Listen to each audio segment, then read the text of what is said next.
ஆம்பளை பையன். இதை விட்டு அந்த பக்கம் போனா என்ன போற, எதுக்காக போற? இல்ல, சும்மா பசங்களோட அந்த பக்கம் நடந்து போவா. கடந்த 2 வாரத்துக்கு முன்னால அவனை சத்தம் போட்டு இந்த பகுதியில் நடக்கவே கூடாது, நீ தெருவில் நடக்க கூடாது, நீ.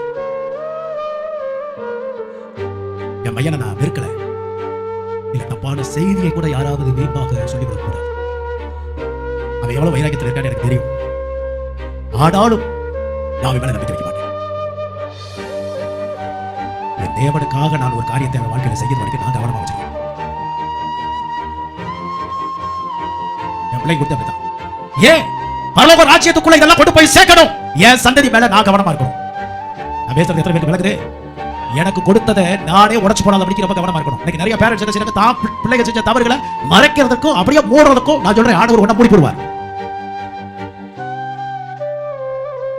யோனாவுக்கு கிடைச்ச கிருபை நமக்கு கிடைக்கும் நினைக்காதீங்க. அப்படி செய்யக்கூடாது, கவனமா இருக்கணும்.